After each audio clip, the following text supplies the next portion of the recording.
Welcome back to Infidelity Tales Lab. We're incredibly grateful for your support.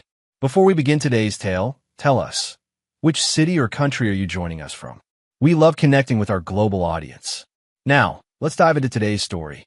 Chapter 1. The Ceremony. The Maxwell Harris Award for Innovation in Security Systems glinted under the chandeliers of the Grand Meridian Hotel ballroom. Dominic Voss stood backstage, straightening his tie in a mirror that reflected back 15 years of relentless work. At 42, his salt and pepper hair and the faint scar above his right eyebrow told stories of his time in naval intelligence before founding Sentinel Solutions. 5 minutes, Mr. Voss, the event coordinator said, clipboard in hand. Dominic nodded, his steel blue eyes scanning the crowd through the curtain gap. He spotted Vanessa immediately, his wife of 12 years, her auburn hair cascading over the emerald dress he'd bought for their anniversary. Even after all these years, the sight of her still stirred something in him.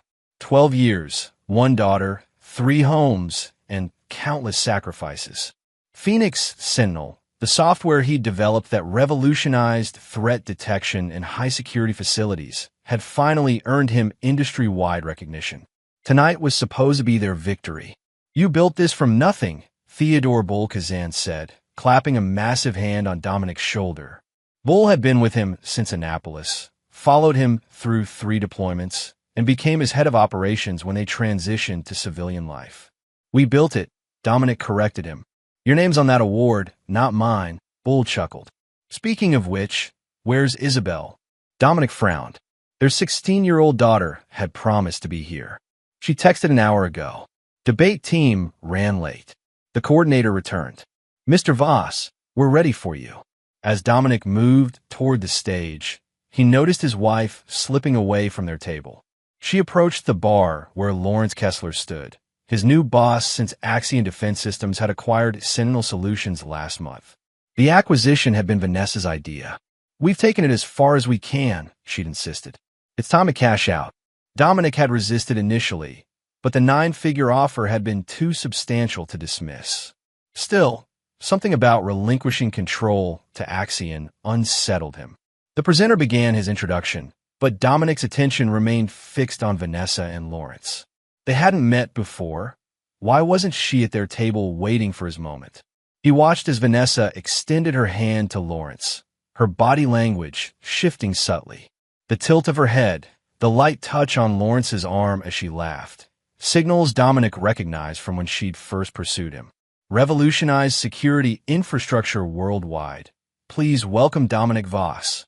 Applause erupted, forcing Dominic's attention back to the ceremony. He stepped onto the stage, accepted the award, and delivered his prepared speech, all while part of his mind remained at the bar with his wife and Lawrence Kessler. After the speech, Dominic made his way through congratulatory handshakes toward Vanessa, but was intercepted repeatedly. By the time he approached the bar, neither Vanessa nor Lawrence was anywhere to be seen. "Looking for someone?" Bull appeared beside him. "Vanessa was just here with Kessler. I saw them head toward the garden terrace," Bull said, a hint of concern in his voice. Something cold settled in Dominic's stomach. He moved toward the terrace doors, slipping past clusters of industry elites. The night air hit him as he stepped outside, the garden illuminated by strategic lighting that left intimate pockets of shadow. He heard Vanessa's distinctive laugh before he saw them, partially obscured by a large topiary. Lawrence stood too close to her, his hand resting on the small of her back. "I can't believe I've never met you at any company functions," Lawrence was saying. "Dominic keeps you well hidden." "That's because I'm not his wife," Vanessa replied, her voice carrying clearly in the night air. Dominic froze. "Separated?" Lawrence asked. "Let's just say available," Vanessa smiled. "I'm keeping my options open." Lawrence leaned closer. "Your husband must be an idiot to let you out alone." "I'm not married to an idiot anymore," Vanessa said with a laugh that sliced through Dominic like a blade. The weight of the award in Dominic's hand suddenly felt like lead. 12 years. He had missed Isabel's first steps because he was coding Phoenix Sentinel's core architecture. He had spent their 10th anniversary in a secure facility in Dubai, closing their biggest contract. "Actually," Dominic said, stepping from the shadows, "she is." Vanessa's expression transformed from flirtatious to shocked in an instant. Lawrence straightened, professional mask sliding back into place. Dominic, I was just congratulating. I heard exactly what you were doing. Dominic cut him off, his voice eerily calm. And what my wife was saying. Vanessa recovered quickly. Dom, don't be ridiculous. Lawrence and I were just. I'm not here to make a scene, Dominic said, his gaze boring into Vanessa. I simply wanted to let you know that I was looking for you, so we could leave. Isabel texted, she's waiting at home. Mr. Voss, Lawrence began, I assure you. Mr. Kessler, Dominic interrupted, we have a 9 o'clock meeting tomorrow to discuss the integration of Phoenix Sentinel into Axion's portfolio. I suggest we keep our relationship professional. Dominic turned and walked away, the weight of Vanessa's betrayal pressing down on him with each step. He didn't look back to see if she followed. In his mind, calculations were already beginning, silent, methodical, and precise. The instincts that had kept him alive in hostile territories now focused on a new mission. By the time Vanessa caught up to him at the valet stand, his decision was made. He would obtain evidence, secure assets, and prepare the battlefield. The woman beside him was no longer his wife, but an adversary who had made a critical miscalculation. Dom, you're overreacting, Vanessa hissed as they waited. It was just harmless flirting. Dominic looked at her, really looked at her, for the first time in years. The woman he'd built a life with now seemed like a stranger wearing a familiar face.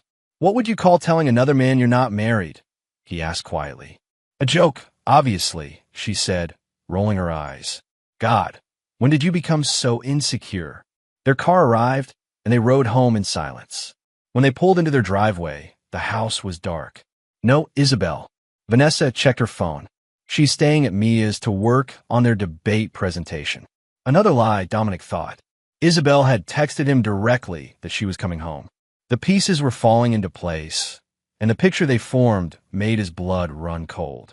Later that night, while Vanessa slept, Dominic slipped into his home office.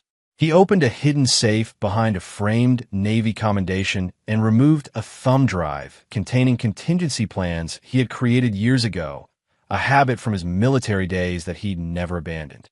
He inserted the drive into his computer and opened a file labeled Scorched Earth. The document contained detailed protocols for worst-case scenarios, including personal betrayal. He had created it hoping never to use it, but as the famous military adage went, hope for the best, plan for the worst. Dominic began to type, updating the protocol. By the time dawn broke over their suburban home, Phase 1 was ready to implement. What Vanessa didn't know was that while she had been dismissing his concerns, Dominic had been standing right behind her at the bar earlier in the evening, divorce papers already in his briefcase. Papers he had prepared weeks ago when his first suspicions arose. What she also didn't know was that unlike the man she had married, the man she had betrayed would never forgive and never forget. Chapter 2, Veiled Truths. The morning after the award ceremony, Dominic was already at his desk when his assistant, Renata Summers, arrived at 7:30 a.m. Tall and efficient with a photographic memory, Renata had been with him since Sentinel's early days, turning down numerous offers from competitors over the years. You're early, she observed, setting his preferred black coffee on his desk. Especially after your big night. I need you to clear my schedule today, Dominic said without preamble. And I need absolute discretion on something personal. Renata's professional demeanor never wavered. Of course. I'm initiating Operation Watchman, he said, referencing their code for highest-level confidentiality.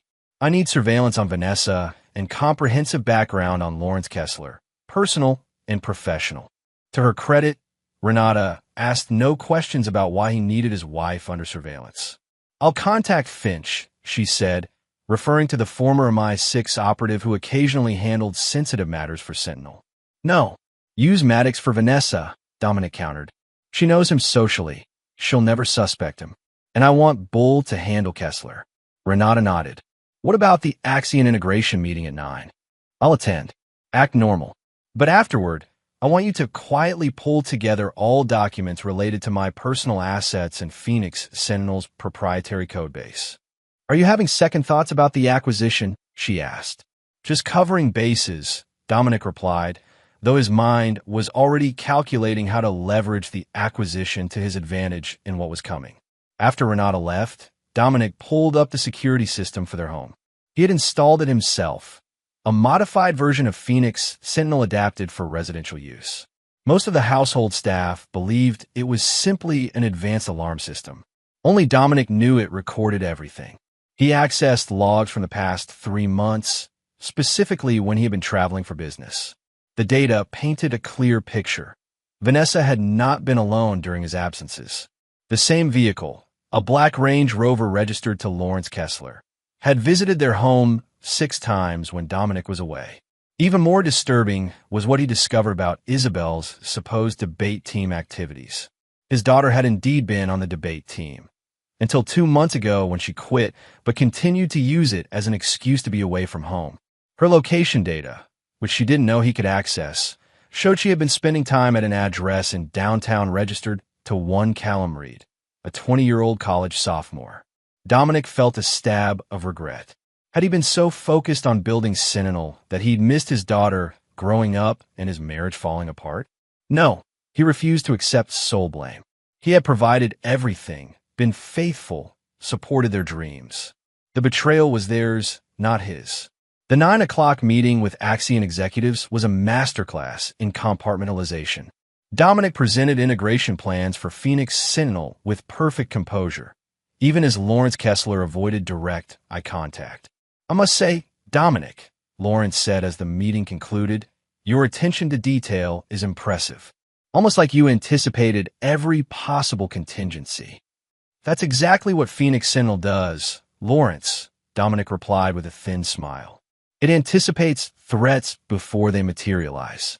By afternoon, information began flowing in. Bull had uncovered that Lawrence Kessler had a pattern of pursuing the wives of men whose companies Axion acquired.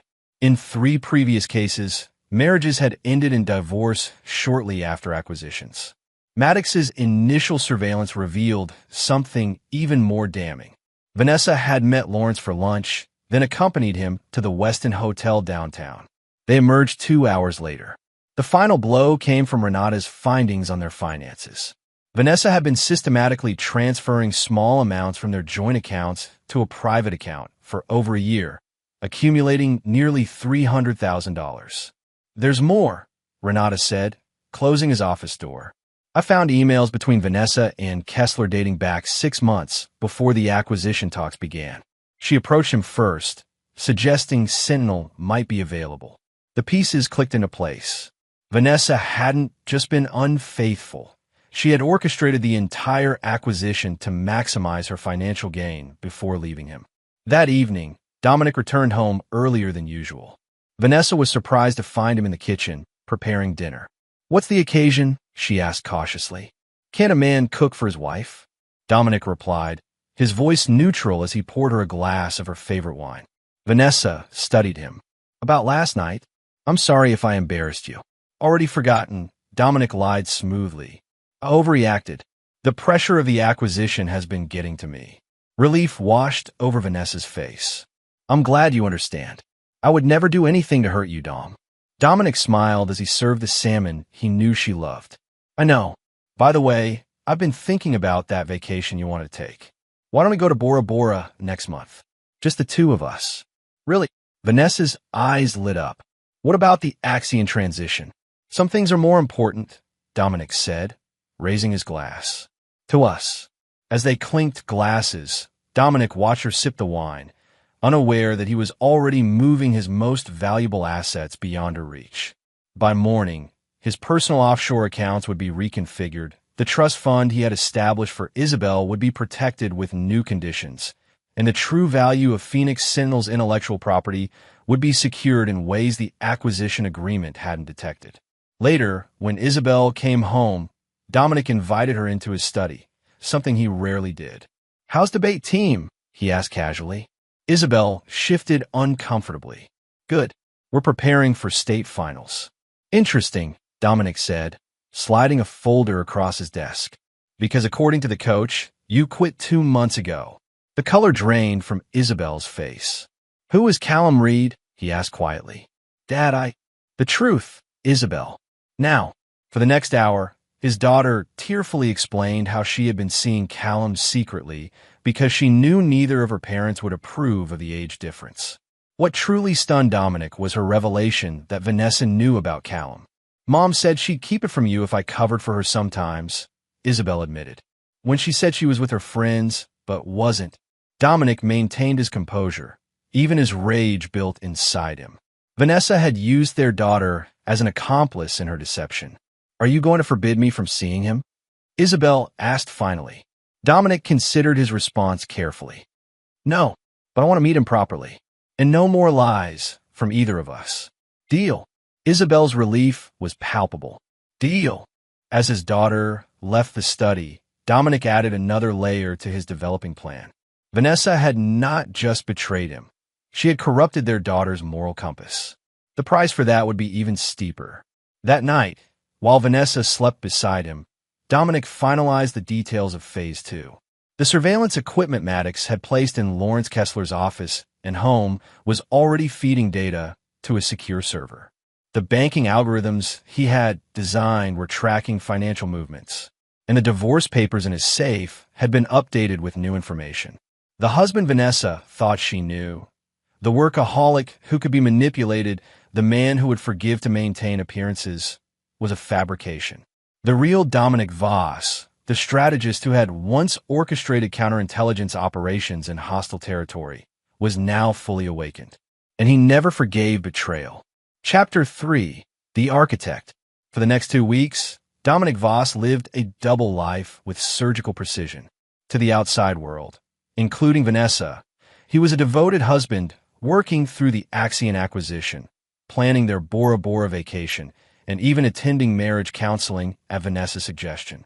Behind this carefully constructed facade, he architected her downfall with the same methodical approach that had built Phoenix Sentinel. "The surveillance is comprehensive," Bull reported during a secure meeting at a warehouse Sentinel owned off books. "Kessler and Vanessa meet 3 times a week, usually at the Westin.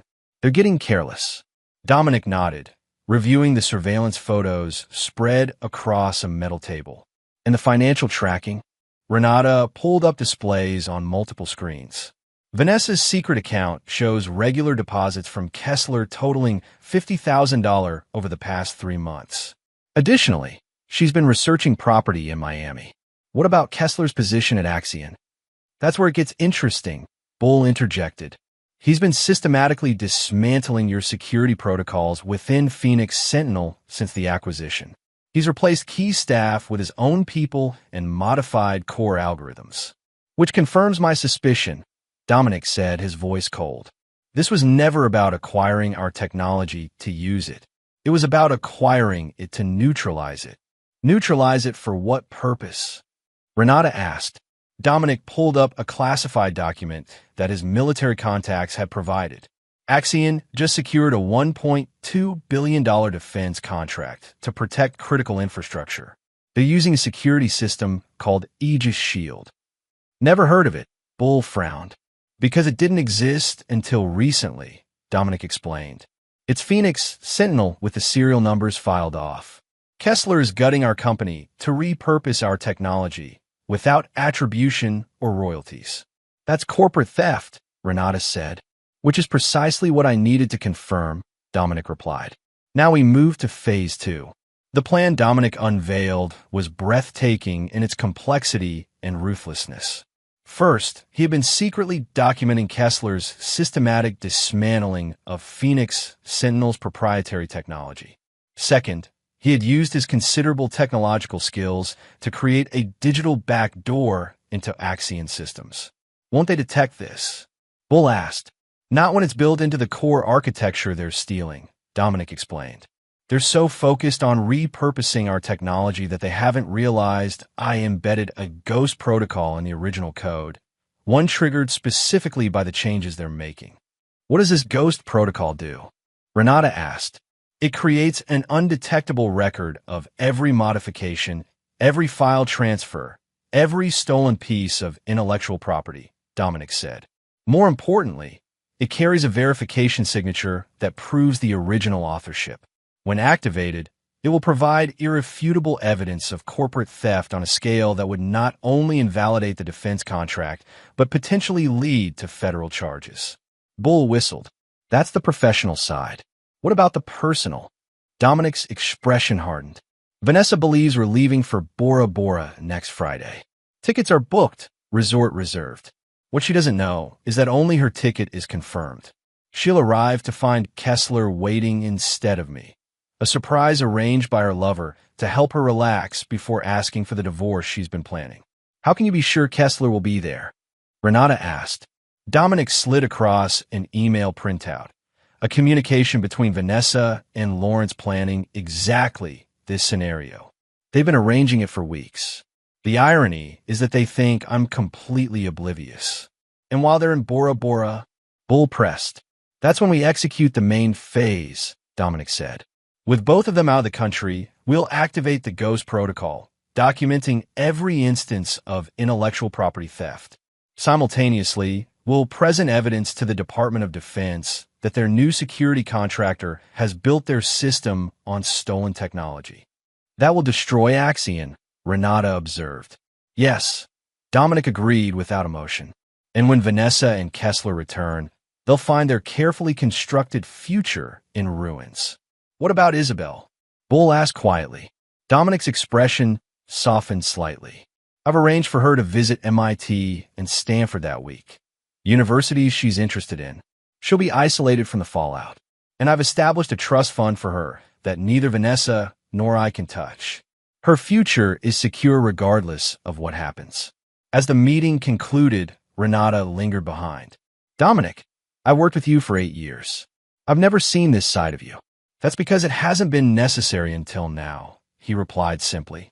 Is there any scenario in which you would consider forgiveness? For Isabel's sake, if nothing else. Dominic's eyes turned cold again. Forgiveness requires remorse. Vanessa isn't remorseful for her betrayal, only potentially for its consequences. As for Kessler, he made a fatal error when he targeted my family and my life's work simultaneously. The week before the planned Bora Bora trip, Dominic became the model husband. He brought Vanessa flowers, took her to her favorite restaurants, and even surprised her with a diamond bracelet for their vacation. You've been so attentive lately, Vanessa remarked one evening as they sat on their patio. It reminds me of when we first met. I've been reflecting on what matters, Dominic said, the lie coming easily. I've been too focused on work for too long. Vanessa hesitated, then reached for his hand. I've made mistakes too, Dom. This trip, it's our chance to start fresh. For a moment, Dominic almost felt sorry for her. Almost. Then he remembered the surveillance photos, the secret account, the way she had manipulated their daughter. The momentary doubt hardened into resolve. The night before Vanessa's departure, she found Dominic in his study working late. Coming to bed? She asked, leaning against the doorframe in the silk nightgown he had once found irresistible. Soon, he promised. Just finalizing details for tomorrow. After she left, Dominic opened his safe and removed the divorce papers he had prepared. Tomorrow, while Vanessa boarded a flight, believing he would join her in paradise, these papers would be served to Lawrence Kessler's wife along with comprehensive evidence of her husband's affair. By the time Vanessa landed in Bora Bora to find Kessler waiting instead of her husband, the first domino would already have fallen. By the time she returned, her entire world would be unrecognizable. Dominic closed the safe, a sense of cold satisfaction settling over him. In naval intelligence, he had learned that the most devastating attacks were those the enemy never saw coming until it was too late to counter them. And Vanessa had never truly known the man she had married, or the enemy she had created. Chapter 4, Paradise Lost. The morning of Vanessa's departure dawned with picture-perfect weather, as if nature itself was complicit in Dominic's deception. He drove her to the airport, her Louis Vuitton luggage loaded in the trunk, her excitement palpable as she chattered about the overwater bungalow he had reserved. I still can't believe you're flying in tomorrow, Vanessa said as they approached the departure terminal. The old Dominic would never leave business unfinished. The old Dominic had different priorities, he replied, helping the curbside attendant with her bags. I've realized some things are irreplaceable. The double meaning of his words was lost on her. Vanessa kissed him goodbye, a lingering kiss that might have meant something once. "This trip is going to change everything," she promised. "I'm counting on it," Dominic said with a smile that didn't reach his eyes. As her figure disappeared through the security checkpoint, Dominic checked his watch. In precisely 4 hours, Lawrence Kessler would board his own flight from a private airstrip, believing Vanessa had finally convinced Dominic their marriage was over. What neither of them knew was that Dominic had already set multiple operations in motion, timing each with military precision. He returned his car and made a call. "She's airborne. Initiate sequence 1. At exactly 11 a.m., Yvonne Kessler, Lawrence's wife of 21 years, received a courier delivery at her Pilates class. The package contained comprehensive evidence of her husband's affair with Vanessa, including photographs, hotel receipts, and text message transcripts. Also included were records of financial transactions showing how Lawrence had been diverting marital assets to fund his rendezvous. Accompanying these was a personal note from Dominic expressing his regret at being the bearer of such news, along with contact information from Margaret Walsh, the most ruthless divorce attorney in the state, whose retainer Dominic had already paid. By noon, the Department of Defense received an anonymous but meticulously documented report detailing how Axion's new Aegis Shield security system was built on stolen intellectual property from Phoenix Sentinel. The report included technical specifications proving the theft, along with the Ghost Protocol's verification data that established timeline and ownership. At 12:30 p.m., similar packages arrived at the offices of the SEC, the FBI's Corporate Crimes Division, and 3 national technology journalists known for their exposés on corporate malfeasance.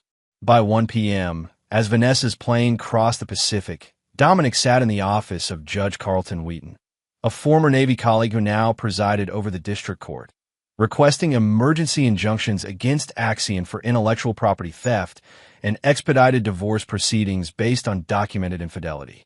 "These are serious allegations, Dominic," Judge Wheaton said, reviewing the evidence, "and highly unusual procedures you're requesting."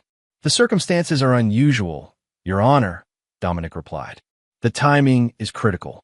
Both parties are currently fleeing the country with illicit funds and stolen intellectual property." By 3 p.m., as Lawrence Kessler's private jet took off, federal agents arrived at Axion headquarters with warrants to secure all servers and documents related to the Aegis Shield project. At 5 p.m., Dominic met with Isabel at her favorite sushi restaurant. She had just returned from her college tours, excited about Stanford's computer science program. "Where's Mom?" she asked, noticing Vanessa's absence. Bora Bora," Dominic replied calmly. "And we need to have an honest conversation." Over the next hour, Dominic explained to his daughter that he and Vanessa would be divorcing.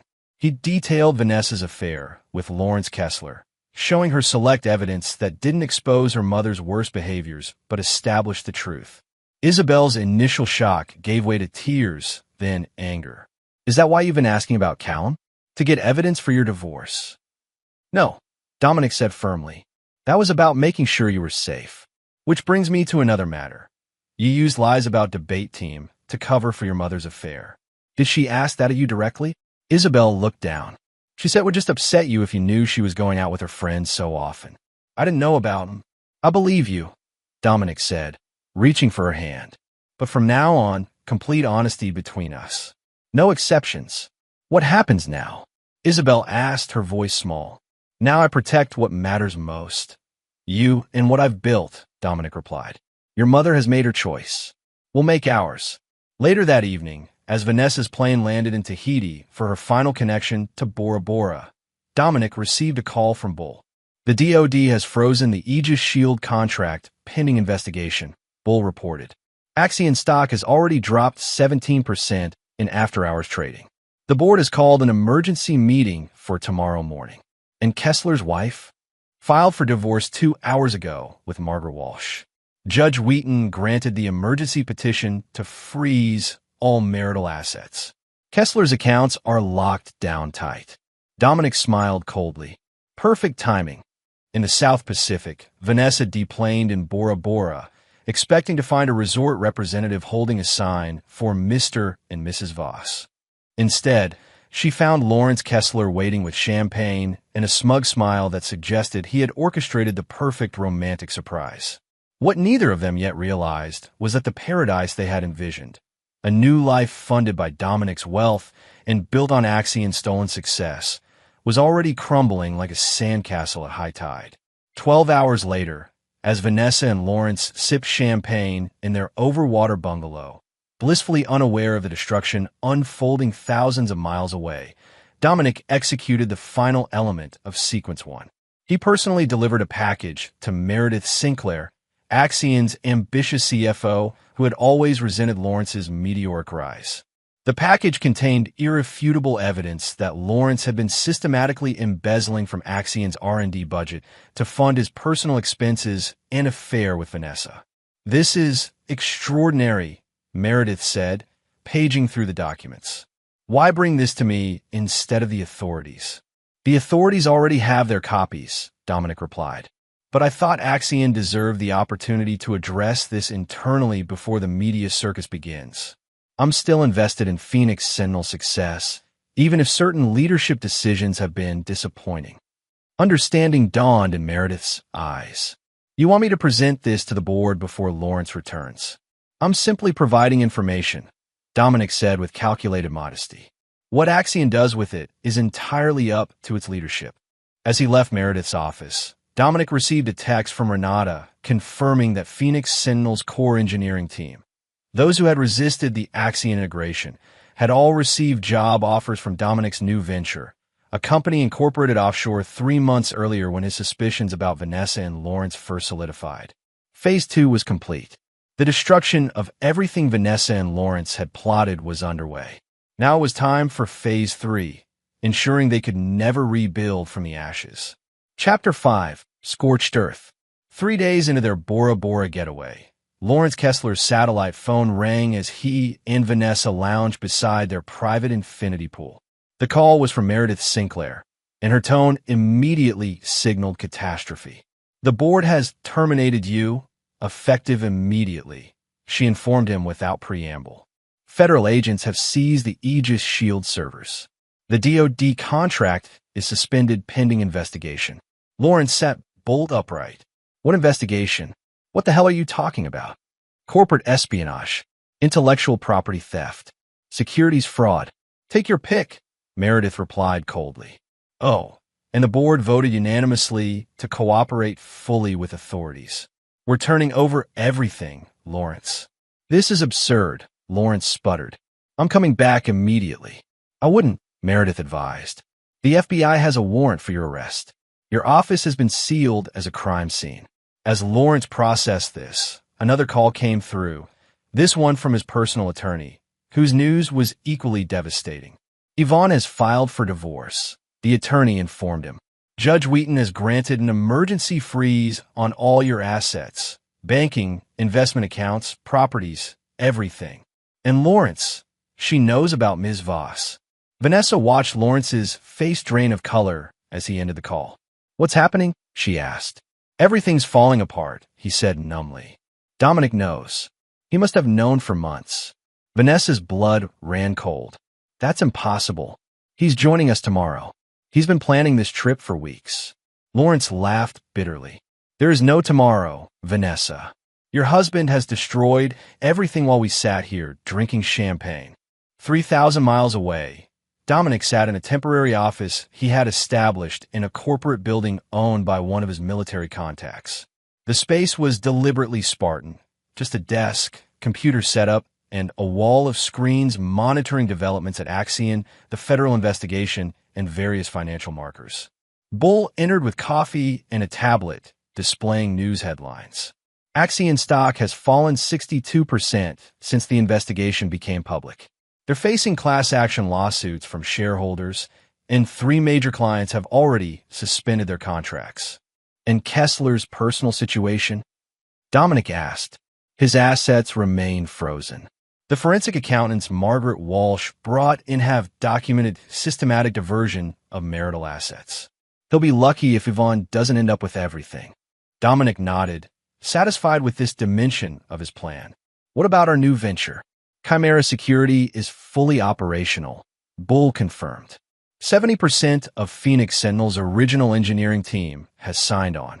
The DoD has already reached out about fast-tracking security clearances for the team. And Vanessa? Bull hesitated.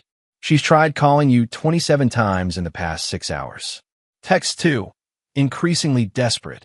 Let her stew, Dominic said coldly. She'll be more receptive to terms when she fully comprehends her situation. Later that day, Dominic met with his divorce attorney, Preston Miles, a former JAG officer known for his ruthless efficiency in high-net-worth divorces. The preliminary hearing is scheduled for next Monday, Preston informed him. Given the documented infidelity and Judge Wheaton's familiarity with the case, I anticipate favorable terms. I want full custody of Isabel, Dominic stated flatly. She's 16, Preston reminded him. The court typically considers the child's preference at that age. I'm aware. I've already discussed it with her. She'll be testifying about her mother's pattern of deception, including how Vanessa manipulated her into providing alibis for the affair. Preston nodded appreciatively. That will be compelling. What about division of assets? I've already secured the intellectual property through Chimera. The offshore accounts were never in Vanessa's name. The house, her jewelry, her car, she can keep them. I want her to have just enough to think she salvaged something, but not enough to ever be comfortable. And Kessler? He'll be returning to face federal charges. Let the system handle him, Dominic said dismissively. His reputation is ruined, his career over, his marriage destroyed. The federal prosecution is simply the formal epilogue to his downfall. 5 days after Vanessa and Lawrence had departed for what they thought would be the beginning of their new life, they returned separately to the ruins of their old ones. Lawrence was arrested at the airport on multiple federal charges related to corporate espionage and securities fraud. Vanessa, arriving on a later flight, found the locks changed at her home and security personnel politely but firmly informing her that she was welcome to collect personal items under supervision, as specified in the temporary order issued by Judge Wheaton. When she finally reached Dominic by phone, his voice was calm and clinical. Welcome back. I trust Bora Bora was everything you hoped for. Dom, please, Vanessa began, her voice breaking. This is insane. We can talk about this. There's nothing to discuss, he interrupted. Preston Miles has the divorce agreement. It's generous, all things considered. You get the house, your vehicles, your personal possessions, and a lump sum that should sustain you comfortably if managed properly.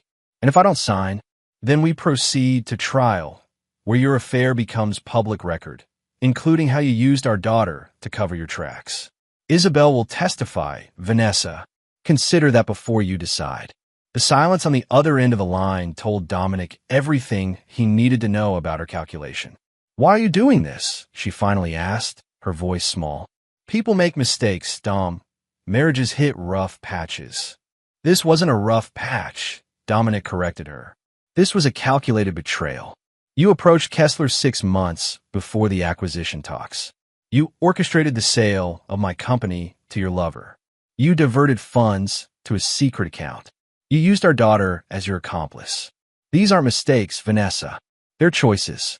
I never meant to hurt you, she insisted. No, Dominic agreed coldly. You simply meant to use me until you didn't need me anymore. The error in your calculation was thinking I wouldn't notice or that I wouldn't respond decisively when I did. Before she could respond, he added, the divorce hearing is Monday at 9. Preston will email the details. I suggest you find adequate representation. As he ended the call, Dominic felt neither satisfaction nor sorrow. This was simply the execution of a necessary operation, surgical, precise, and proportional to the threat. That evening, Isabel returned from staying with a friend to find Dominic waiting in the kitchen of the modern downtown loft he had purchased the previous month, a fresh start for both of them. Mom called me, she said, setting down her backpack. She was crying, saying you've turned me against her. And what did you tell her? Dominic asked, continuing to prepare dinner as if they were discussing the weather. That she turned me against her when she made me lie for her. Isabel replied with a maturity that made Dominic proud despite the circumstances. She said you're being cruel, that normal people try to work through problems. Dominic set down the knife he was using to chop vegetables. Do you think I'm being cruel? Isabel considered this seriously. I think you're being you, Dad. When someone crosses a line with you, there's no going back. That's how you've always been. Does that disappoint you? No, she said after a moment. It makes me feel safe, actually, because I know you'd do anything to protect what matters to you. Dominic nodded, understanding the implicit message. She needed to know she still mattered to him, that she wasn't collateral damage in his war against her mother. You are what matters most, Isabel, he said simply. Everything else can burn if it means keeping you safe and securing your future. Later that night, after Isabel had gone to bed, Dominic received a call from Bull. Lawrence Kessler is requesting a meeting. Denied, Dominic said automatically. He says he has information about Vanessa you don't know, something that will be relevant before the divorce is finalized. Dominic considered this. Kessler was desperate, facing financial ruin and potential imprisonment. This was likely a ploy to negotiate some form of leniency. Arrange it, he finally decided. Neutral location, full security protocols. The following morning, Dominic met Lawrence Kessler in a private room at the Federal Detention Center where he awaited trial. Gone was the polished executive who had smugly pursued Vanessa at the award ceremony. In his place sat a hollow-eyed man in a jumpsuit, the consequences of his choices etched on his face. Make it quick, Dominic said without preamble. You have 5 minutes of my time. You've been thorough, Lawrence acknowledged, a hint of professional admiration in his voice. More thorough than I anticipated. But there's something you missed about Vanessa. I doubt that, Dominic replied coldly. Lawrence slid a folder across the table. I wasn't her first, just her most ambitious. Dominic opened the folder to find evidence of 2 previous affairs Vanessa had conducted. One with a tennis instructor 3 years earlier, another with a business associate of Dominic's the year before meeting Lawrence. Why show me this? Dominic asked, his expression unchanged. Because she'll do it again, Lawrence said simply. She's already reached out to my attorney about helping fund my defense in exchange for certain considerations when this is over. Dominic actually smiled at this. You still don't understand, do you? There is no when this is over for you. There's no redemption arc, no comeback story. You're finished, Lawrence. Professionally, financially, personally finished. And so is she, Lawrence said, a hint of his old arrogance returning. That's what you want, isn't it? To make sure she never recovers from this either. Dominic stood, gathering the folder. What I want is irrelevant. What matters is the consequence of betrayal. You both made your choices. Now you live with the results. As Dominic turned to leave, Lawrence called after him. She never loved either of us, you know. We were just resources to be exploited. Dominic paused at the door. I know. The difference between us is that I figured it out before she was finished with me. This new information about Vanessa's past infidelities didn't change Dominic's plans, but it reinforced his conviction. Phase 3 would proceed as scheduled, ensuring that neither Vanessa nor Lawrence could ever rebuild from the systematic destruction he had orchestrated. The scorched earth policy was nearly complete. All that remained was the final confrontation. Chapter 6, No Quarter. The Monday morning of the divorce hearing dawned clear and cold, a fitting atmosphere for the clinical dismantling of 12 years of marriage. Dominic arrived early, immaculately dressed in a charcoal suit that projected quiet authority. Preston Miles sat beside him reviewing documents while they waited for Vanessa and her attorney.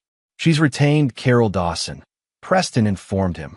Excellent reputation, specializes in high-asset divorces. She'll push hard for more favorable terms. Let her, Dominic replied confidently. The evidence is irrefutable, and Judge Wheaton has seen it all. When Vanessa entered, Dominic noted the strategic choices in her appearance. Conservative navy dress, minimal jewelry, hair pulled back in a modest style. She was playing the role of the remorseful wife who had made a single mistake in an otherwise devoted marriage. The performance was flawless. Had he not uncovered her pattern of betrayal, he might almost have believed it. Carol Dawson approached their table before the proceedings began.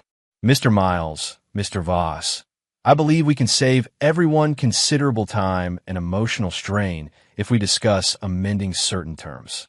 Preston looked to Dominic, who nodded once. Well, listen, but I should warn you that my client's position is firm. Carol outlined their counterproposal. Vanessa would accept the division of assets as outlined, but requested joint custody of Isabel and an additional stipend for transitional support given the length of the marriage. The custody arrangement is non-negotiable, Dominic stated flatly. Isabel has expressed her preference clearly, and given the documented manipulation of my daughter by Mrs. Voss, no judge would rule in her favor. As for the transitional support, Preston added, the proposed settlement already exceeds what would typically be awarded given the circumstances of infidelity and attempted financial concealment. Carol's professional smile never wavered.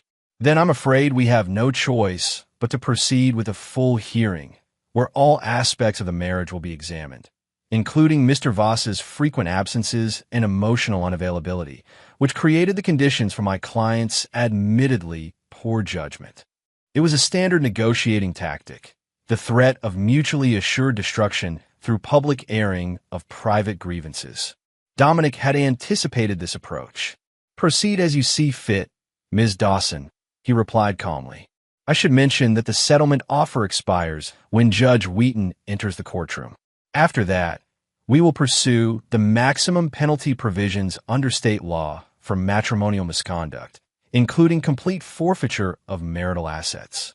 The threat was clear: push this to trial, and Vanessa would lose everything.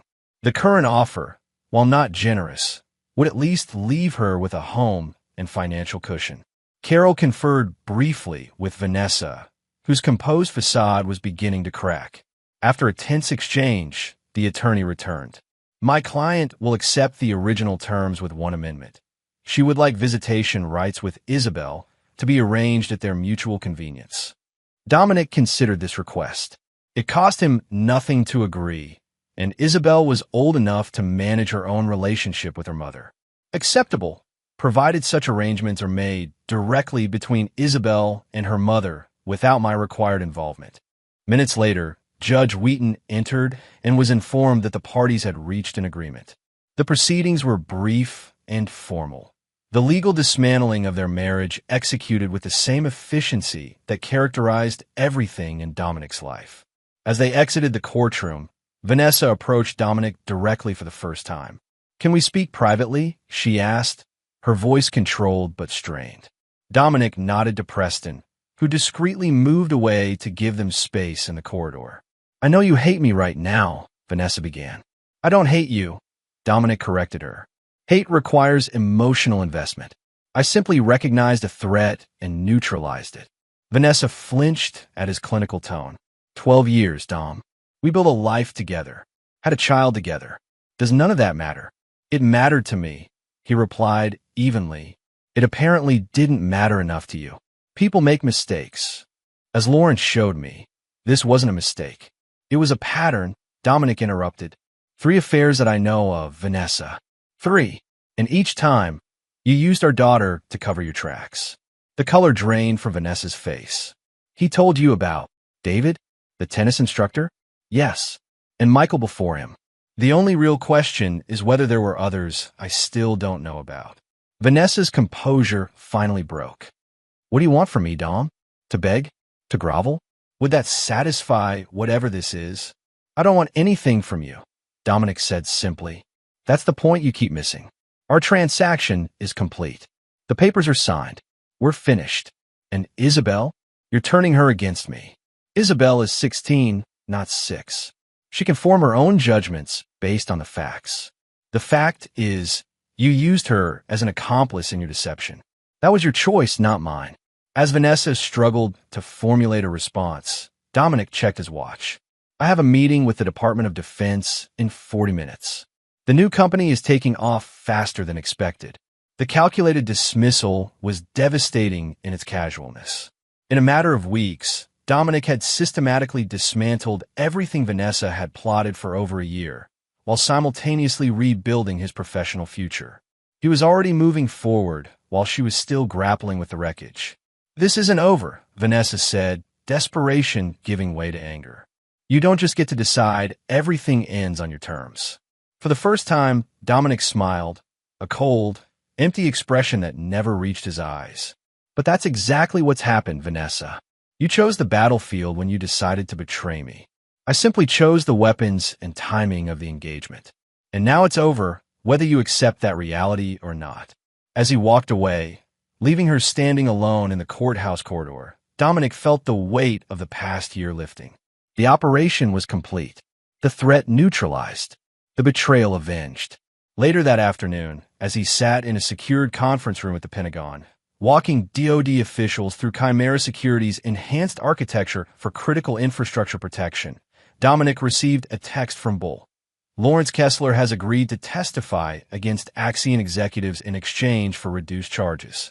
Full cooperation. The final piece had fallen into place. Lawrence had chosen self-preservation over loyalty to Axion, ensuring the complete dismantling of the corporate entity that had facilitated his affair with Vanessa. By turning state's evidence, he had secured a lighter sentence but guaranteed his permanent exile from the corporate world. As for Vanessa, she would soon discover that the generous settlement had invisible strings attached. The house she had been awarded was leveraged against Sentinel stock, which was now worthless following the Axion implosion.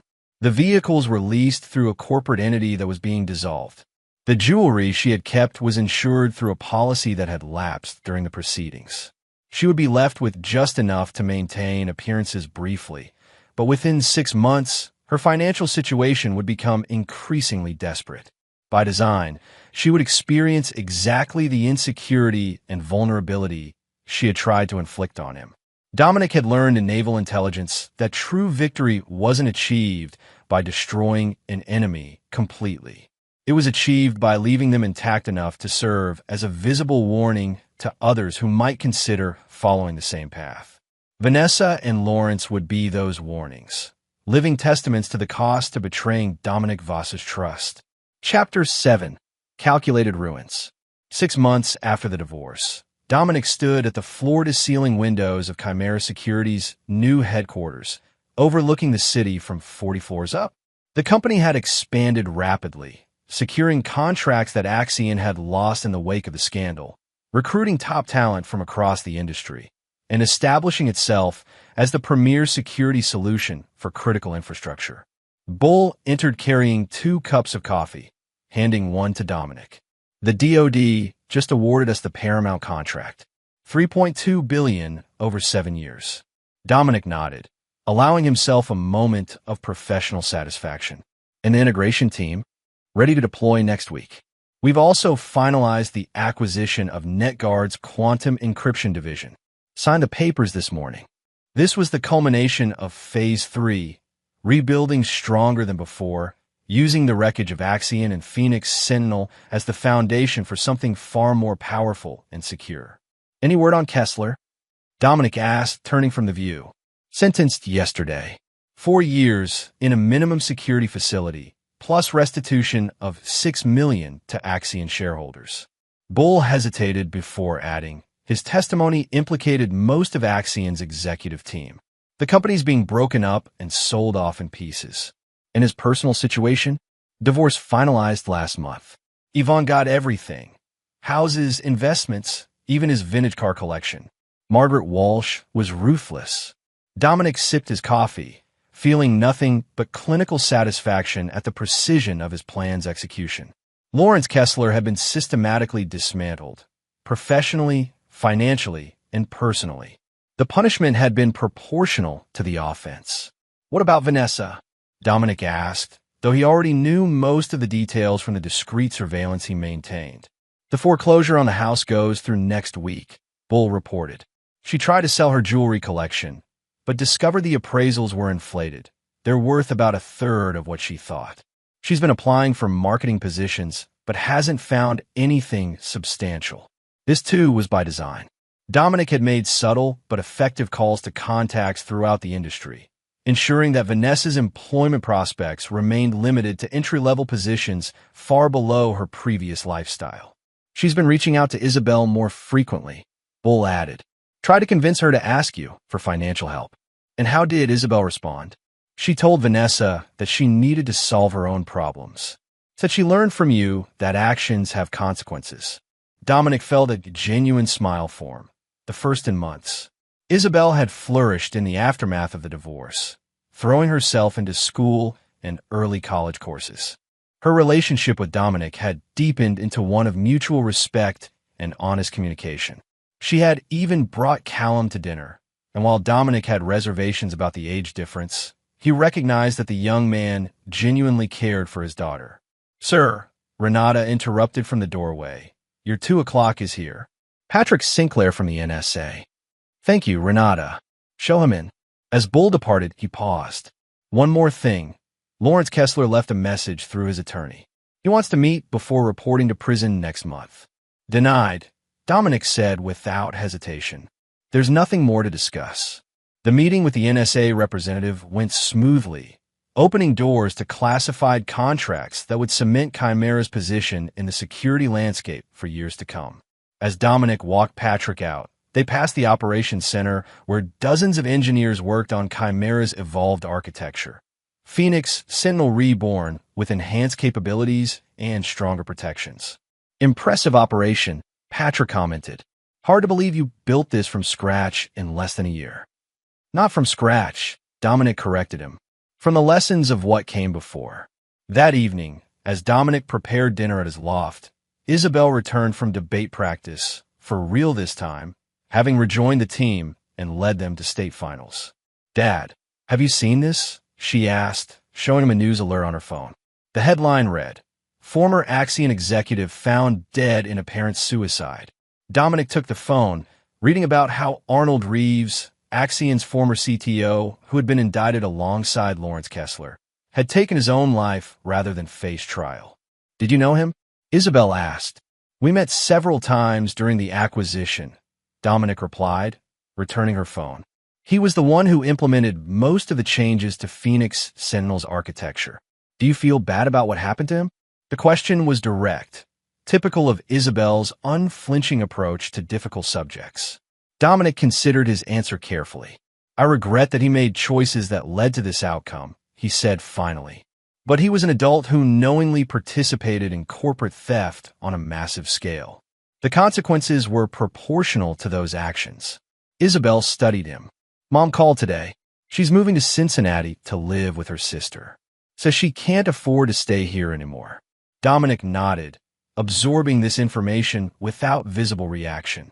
Cincinnati would place Vanessa far from their daily lives, another calculated outcome rather than a coincidence. "Will you miss her?" he asked, genuinely curious about his daughter's emotional state. Isabel considered this. "I miss who I thought she was, not who she turned out to be." The wisdom in her response made Dominic proud. She was learning to distinguish between sentiment and reality, a skill that would serve her well. Later that night, after Isabel had gone to bed, Dominic received an unexpected call from an unlisted number. Against his better judgment, he answered. "Mr. Voss," Carol Dawson's voice came through. "I apologize for contacting you directly, but I felt obligated given the circumstances." "What circumstances, Ms. Dawson?" Dominic asked, immediately alert. "I've been trying to reach Vanessa regarding some final paperwork, but she's not responding. Her sister called me today, concerned. Apparently, Vanessa left a rather disturbing message suggesting she might harm herself."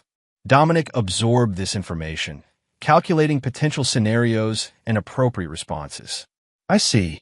Have you contacted local authorities?" "Yes, they conducted a welfare check, but didn't find her at the house. Her car is gone. Her phone goes straight to voicemail." "I appreciate the information, Ms. Dawson, but I'm not sure what you expect me to do. Our marriage is dissolved. Her welfare is no longer my concern." There was a pause before Carol responded. "With respect, Mr. Voss, while that may be technically true from a legal standpoint, Vanessa is still Isabel's mother. Whatever happens to her will affect your daughter. The manipulation was transparent, but effective." Dominic had calculated every aspect of Vanessa's downfall except this one, the potential impact of her complete self-destruction on Isabel. "I'll make some calls," he finally said. Not for Vanessa's sake, but for Isabel's. After ending the call, Dominic contacted Bull and outlined the situation. "Use whatever resources necessary to locate her. If she's genuinely at risk, have her brought to Westlake Psychiatric for evaluation. Charge it to my private account. Bull, to his credit, asked no questions about why Dominic would help the woman who had betrayed him so thoroughly. He simply acknowledged the directive and went to work. 3 hours later, Bull reported back. Using Chimera's tracking capabilities, they had located Vanessa's car at the Harbor View Hotel, an establishment known for catering to those contemplating their final exit. Security footage showed her checking in alone, carrying a small bag and appearing distressed. Local police are en route, Bull informed him. Hotel security has been alerted without alarming her. Dominic should have felt nothing, or perhaps satisfaction that his systematic dismantling of Vanessa's life had brought her to this point of desperation. Instead, he felt a strange hollowness. This outcome, while within the calculated parameters of his revenge, served no further purpose. Vanessa's death would not advance his objectives. It would only complicate Isabel's emotional recovery. Keep me updated, he instructed Bull. If they find her in time, ensure she receives proper psychiatric care. If not, he paused, considering the implications. If not, manage the media coverage to minimize impact on Isabel. The following morning, Dominic waited in his kitchen, coffee in hand, for news about Vanessa. Bull had texted at 2:17 a.m. confirming that police had found her unconscious but alive, having consumed a combination of alcohol and prescription medication. She had been transported to University Hospital and was in stable condition. When Isabel emerged for breakfast, Dominic made a decision. There's something you need to know, he said carefully. Your mother is in the hospital. She attempted to harm herself last night. Isabel's face paled. Is she going to be okay? Physically, yes. Mentally, she'll need treatment. I've arranged for her to receive care at Westlake. It's the best psychiatric facility in the region. Confusion crossed Isabel's features. You arranged it? Why would you help her after everything she did? Dominic set down his coffee. Because despite everything, she's still your mother, and your well-being remains my priority. Later that day, Dominic visited Westlake Psychiatric, not to see Vanessa, but to meet with her treatment team. He established financial arrangements for her care, with two non-negotiable conditions: complete psychiatric evaluation and mandatory therapy for a minimum of 6 months. He also stipulated that Isabel could visit if she chose to, but only in a supervised therapeutic setting. As he was leaving, he encountered Vanessa's sister, Michelle, in the lobby. I never thought I'd say this, Michelle began, her tone a mixture of gratitude and lingering resentment. But thank you for helping her. I'm not helping her, Dominic clarified. I'm ensuring Isabel doesn't lose her mother completely. Those are different objectives. Michelle studied him. You know, I always wondered what Vanessa saw in you. You seem so controlled, so detached. Now I understand. You see everything as a strategic operation, don't you? Even emotions. Emotions are unpredictable variables, Dominic acknowledged. I prefer to work with known quantities. Is that why you destroyed her so completely? Because she introduced an unpredictable variable into your equation. Dominic considered this characterization. I didn't destroy Vanessa.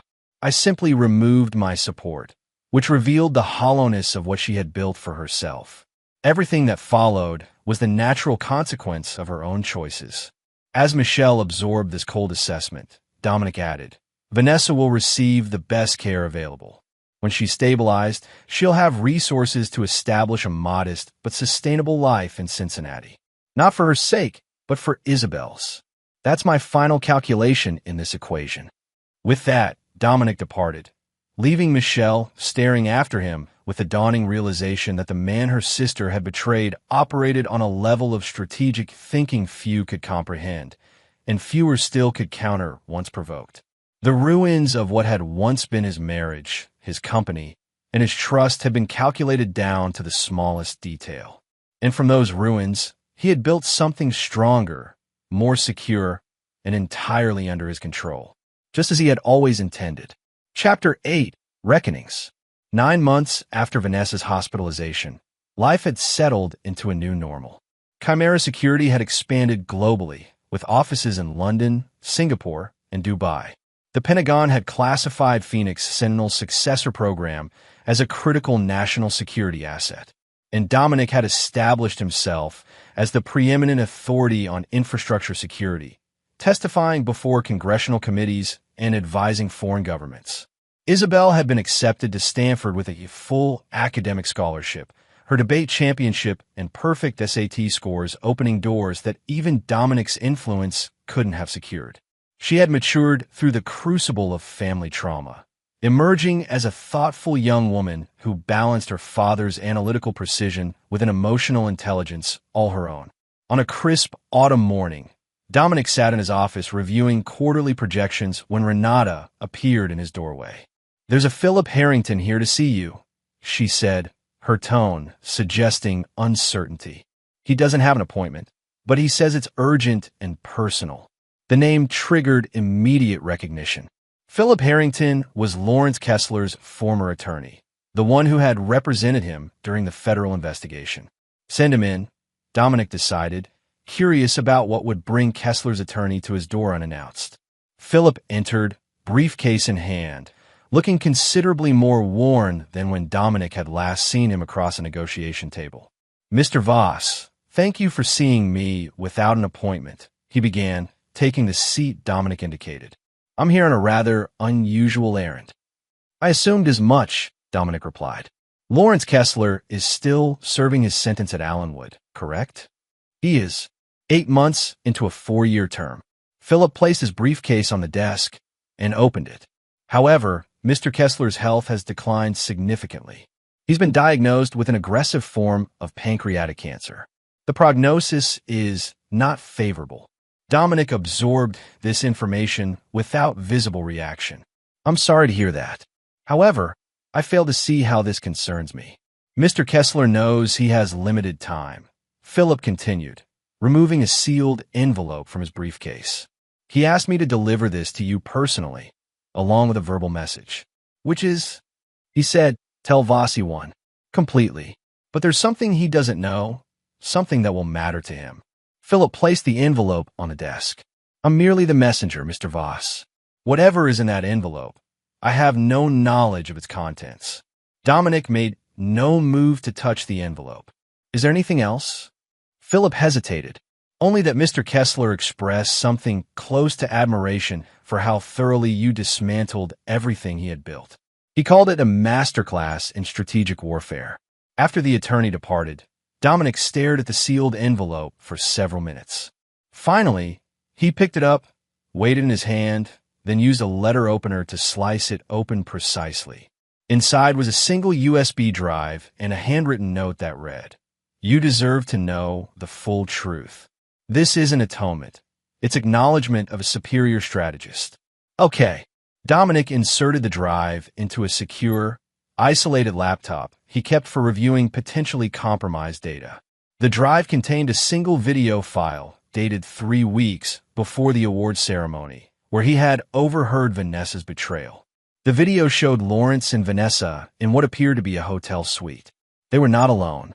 With them was Barrett Sinclair, the ambitious executive who had replaced Dominic as head of security integration after the Axion acquisition.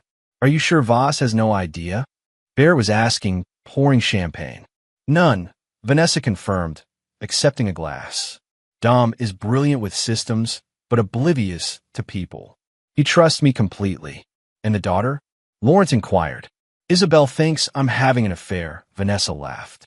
"She's covering for me because she thinks that's all it is, just a fling with some tennis instructor I hired as cover.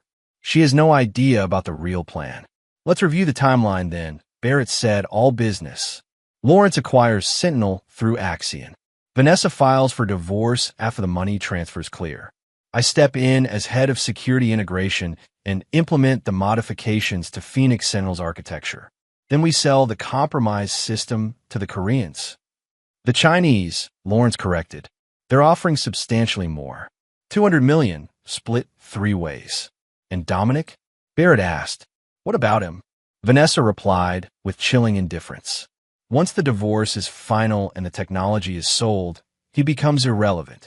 He'll be financially secure, but professionally ruined when the security breach is traced back to his original code."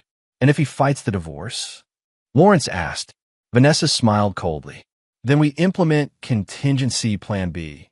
Isabel has been recording his late-night work sessions for months, at my suggestion, because I told her I was worried about his mental health. The recordings show him talking to himself, working through security scenarios that, taken out of context, could easily be framed as paranoid delusions. Add in a few strategic prescriptions for sleep aids that can have psychological side effects, and we have everything needed to question his stability. The casual cruelty of the plan, using his own daughter to gather material that could be weaponized against him, struck Dominic like a physical blow. This wasn't just betrayal. It was a comprehensive campaign to destroy him professionally and personally. The video continued for another 20 minutes, detailing more aspects of their plan, including how they would systematically dismantle his reputation in the industry after the security breach was discovered. When the video ended, Dominic sat motionless, processing this new information. The plan he had overheard and disrupted had been far more sinister than a simple affair and corporate acquisition. It had been a coordinated attack designed to leave him professionally destroyed, possibly institutionalized, while his life's work was sold to foreign adversaries. He checked the metadata on the video file, confirming its authenticity. This was no fabrication. It was genuine surveillance footage, likely taken by Lawrence as insurance against his co-conspirators. Dominic reached for his phone and called Bull. "I need everything we have on Barrett Sinclair," he said without preamble. "Current location, employment, assets, everything." "The guy from Axion?" Bull asked, confusion evident in his voice. "He left the company right after the scandal broke. Moved to Toronto, last I heard." "Find him," Dominic said simply. "I've just learned that our operation was incomplete." Within an hour, Bull had compiled a comprehensive profile on Barrett Sinclair. After leaving Axion, he had indeed relocated to Toronto, where he had established a consultancy specializing in cybersecurity for financial institutions. He had carefully distanced himself from the Axion scandal, positioning himself as a whistleblower who had recognized anomalies in the Aegis Shield architecture but had been ignored by senior management. By all appearances, Barrett had not only escaped the destruction that had claimed Lawrence and Vanessa, but had leveraged the situation to enhance his professional standing. His consultancy was thriving, with clients including 3 of Canada's largest banks and several international financial institutions. He's scheduled to speak at the International Security Conference in Washington next month, Bull reported. First public appearance in the U.S. since the Axion implosion. "Perfect," Dominic said, a cold determination settling over him. "Arrange a meeting with our legal team tomorrow morning. And contact Judge Wheaton. Tell him I need to discuss a matter of national security." The operation that Dominic designed over the next week was elegant in its precision. Unlike the scorched earth approach he had employed with Vanessa and Lawrence, this would be a surgical strike, focused, contained, and devastating. First, he provided the video evidence to federal prosecutors, who immediately opened an investigation into Barrett's role in the attempted sale of classified security technology to foreign entities. Judge Wheaton expedited the warrants needed to access Barrett's communications and financial records. Second, Dominic's team identified a pattern of suspicious transactions between Barrett's consultancy and shell companies linked to foreign intelligence services. Transactions that Barrett had carefully disguised, but that Phoenix Sentinel's advanced tracking algorithms easily unraveled. Third, Dominic personally briefed the Director of National Intelligence on the threat Barrett represented, leveraging his status as a trusted security advisor to ensure the matter received highest priority. The trap was set. When Barrett Sinclair arrived in Washington for the security conference, he was met at the airport by federal agents and taken into custody on charges of espionage, conspiracy, and wire fraud. The evidence against him was overwhelming, the case airtight. Unlike Lawrence, who had been permitted to plead to lesser charges, Barrett would face the full weight of federal prosecution for attempting to sell classified security technology to foreign adversaries. The potential sentence: life in a supermax facility. The day after Barrett's arrest, Dominic received a call from Lawrence Kessler's prison physician, informing him that Lawrence had passed away during the night, his illness progressing more rapidly than expected. His last request had been confirmation that Dominic had received his package. He said to tell you, now the ledger is balanced, the physician related. Dominic thanked him for the call, then sat in silence for several minutes. The man who had conspired with his wife to destroy him was gone. The third conspirator was facing justice. The operation was truly complete. That evening, when Isabel returned from dinner with friends, she found Dominic on the terrace, contemplating the city lights. "Everything okay, Dad?" she asked, joining him. "You seem, I don't know, different tonight." "I received some information today," Dominic said carefully, "about your mother, Lawrence Kessler, and a third person named Barrett Sinclair. Their plan was more extensive than I initially understood." Isabel tensed. "What do you mean?" "They were planning to sell Phoenix Sentinel's architecture to foreign entities. And they were going to use recordings you made of me as evidence that I was mentally unstable if I contested the divorce." The color drained from Isabel's face. "Recordings? I never." Understanding dawned in her eyes. "Mom asked me to record you working late. She said she was worried about how hard you were pushing yourself, that she wanted to convince you to see someone about potential burnout. You didn't know," Dominic assured her. "You were being manipulated, just as I suspected." Tears formed in Isabel's eyes. "I helped her betray you without even knowing it." "No," Dominic said firmly. "You were another victim of her deception. The responsibility is hers, not yours." As Isabel processed this revelation, Dominic added, "Barrett Sinclair was arrested today. The full extent of their conspiracy will become public knowledge soon. I wanted you to hear it from me first." "What about Mom?" Isabel asked quietly. "Will she face charges too?" This was the question Dominic had been considering all day. Vanessa was still at Westlake, making progress according to her treatment team. Pursuing federal charges against her would undo that progress and potentially devastate Isabel further. "No," he decided. "The evidence implicates Barrett and Lawrence primarily. Your mother's involvement, while significant, can be characterized as peripheral. I've spoken with the prosecutors." What he didn't tell Isabel was that this decision wasn't mercy, it was calculation. Vanessa, living with the knowledge of what she had attempted, confined to a modest existence in Cincinnati under her sister's watchful eye, was a more fitting conclusion than a federal prison cell. "Thank you," Isabel said softly. "Not for her sake, but it would have been hard." Dominic nodded, understanding perfectly. Some reckonings don't require legal prosecution. They happen in quieter ways. As they stood together on the terrace, the city lights reflecting in Isabel's eyes, Dominic realized that the pain of betrayal had finally begun to recede. Not because he had forgiven, he hadn't and never would, but because justice had been served in full measure. The operation was complete, the threat neutralized, the future secured, and unlike the conspirators who had targeted him, Dominic Voss remained standing, stronger, more vigilant, and utterly uncompromising in his response to betrayal. Chapter 9. Iron Legacy. 5 years passed. Chimera Security had become the dominant force in global infrastructure protection, with Dominic Voss recognized internationally as a visionary in the field. The company's market valuation had exceeded $20 billion, and its systems protected everything from power grids to financial networks across 6 continents. Isabel had graduated from Stanford with dual degrees in computer science and international relations, joining Chimera as head of their new quantum encryption division despite numerous offers from tech giants and intelligence agencies. At 23, she had already patented 3 security algorithms and published 2 peer-reviewed papers on next-generation threat detection. On a clear spring morning, Dominic sat in his executive suite reviewing the final details of Chimera's largest acquisition to date, a European AI security firm whose neural network technology would integrate seamlessly with Phoenix Sentinel's latest iteration. A knock at his door preceded Bull's entrance. Though they both had significant gray in their hair now, Bull remained Dominic's most trusted lieutenant and confidant. "Package from Cincinnati," Bull said, placing a small box on Dominic's desk.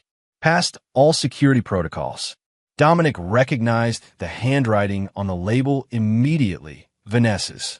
In the years since her breakdown, she had maintained minimal contact, sending Isabel birthday and Christmas cards, and occasionally reaching out to Dominic regarding practical matters related to their long-dissolved marriage.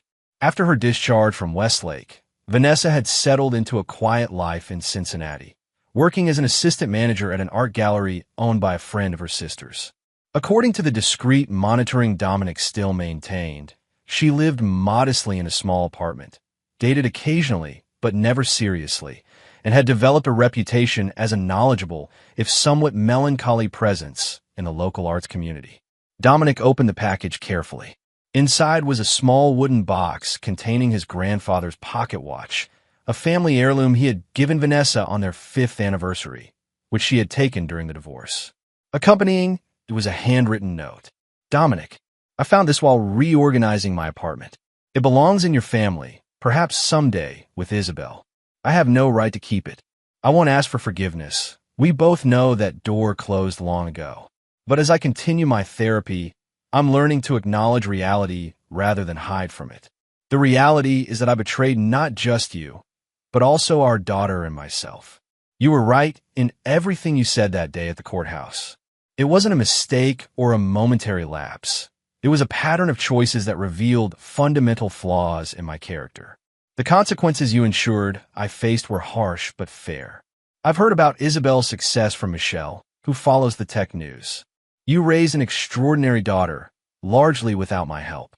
That will always be my greatest regret. Take care of yourself and her. Vanessa. Dominic closed the box containing the watch and returned it to the drawer of his desk. There was no emotion attached to this gesture from Vanessa, no softening of his position, no consideration of what might have been. The watch was a family heirloom that belonged in his possession to eventually pass to Isabel. Vanessa had merely returned what was not hers to keep. Later that afternoon, Dominic attended the quarterly board meeting where Chimera's continued expansion was approved unanimously.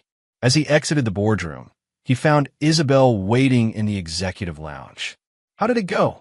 She asked, falling in a step beside him. Unanimous approval, Dominic replied. The quantum division's projections were particularly impressive. You've done exceptional work. I had a good teacher, Isabel said with a smile. Then, more seriously, I received a card from Mom yesterday. She mentioned she had sent you something. Your great-grandfather's pocket watch, Dominic confirmed. A family heirloom. Isabel nodded, processing this. Do you ever think about her? About what happened? Dominic considered the question carefully. Not in the way you might imagine. I think about the lessons, about trust, verification, and consequences. Those lessons built Chimera and shaped our security philosophy. But not about her as a person, as your wife of 12 years.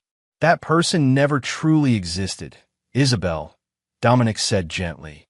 The woman I believed I married was a construction, partly my projection, partly her deception. The real Vanessa was revealed in her choices and actions. They walked in silence for a moment before Isabel spoke again. Callum proposed last night. Dominic stopped walking, turning to face his daughter. And your answer? I told him I needed to think, Isabel admitted. After everything with you and Mom, I guess I'm cautious about marriage. That's understandable, Dominic acknowledged. But Callum isn't Lawrence Kessler, and you're not Vanessa. Their failures don't predict your future. What would you do if you were me? Dominic chose his words carefully. I would recognize that caution is wisdom, not fear. I would establish verification systems, transparent communication, shared values, mutual respect. And I would remember that trust is earned continuously, not granted permanently. Isabel considered this, then smiled. You just described a security protocol for marriage. The principles are universal, Dominic replied with a rare smile. Whether protecting critical infrastructure or building a life partnership. That evening, they dined together at the revolving restaurant atop the city's tallest building, a tradition they had established for celebrating major company milestones.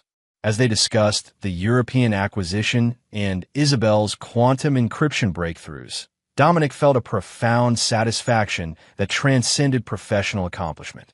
From the ashes of betrayal, he had built not just a corporate empire, but a legacy embodied in his daughter, brilliant, ethical, and clear-eyed about both human potential and human frailty. I've been thinking about Barrett Sinclair, Isabel said unexpectedly as their dessert arrived. His parole hearing is next month. His attorney has been making a case about his exemplary behavior and genuine remorse. Dominic's expression didn't change. The parole board will make their determination based on all relevant factors, including testimony from key witnesses, Isabel noted. They've requested your input as the primary victim of his conspiracy, and I will provide it, Dominic confirmed, with complete accuracy and without emotion. What remained unspoken but understood between them was that Barrett Sinclair would never receive Dominic's support for parole. The betrayal had been too calculated, the potential damage too severe. Like Lawrence before him, Barrett would serve his full sentence, a living reminder of the consequences of crossing Dominic Voss. As they concluded dinner and stepped onto the observation deck overlooking the city where Dominic had built and lost and rebuilt his life, Isabel asked a final question. After everything, the betrayal, the revenge, the rebuilding, was it worth it? Are you satisfied with how it all turned out? Dominic surveyed the cityscape, the lights of Chimera Tower prominent among the skyscrapers. He thought about the empire he had built from the wreckage of betrayal, the daughter who had emerged stronger from family trauma, and the iron reputation he had established as someone who could not be betrayed without severe consequence. Satisfied isn't the right word, he finally answered. I'm aligned. My external reality now matches my internal understanding of how consequences should follow actions. There's a clarity in that alignment that brings a certain peace. Isabel absorbed this characteristically precise answer. And forgiveness? Mom has tried, in her way, to make amends. Forgiveness is overrated, Dominic said simply. Understanding is more valuable. I understand exactly who Vanessa is, who Lawrence was, who Barrett remains. I understand the choices they made and why the consequences they faced were proportional and just. That understanding is complete without forgiveness. As they left the observation deck and descended to where their car waited, Dominic reflected that his response to betrayal had defined not just the past 5 years, but likely the rest of his life. He had not just survived betrayal. He had transformed it into the foundation for something stronger, more resilient, and ultimately more successful than what had been lost. The husband who had overheard his wife renounce their marriage at an awards ceremony had emerged not as a victim, but as an architect of meticulous consequence. The man who had walked away from that overheard conversation with divorce papers already in his briefcase had proven that betrayal was not something he suffered. It was something others would forever regret attempting. And in this iron legacy, Dominic Voss had found not happiness in the conventional sense, but something he valued more highly. Absolute alignment between action and consequence, between betrayal and justice.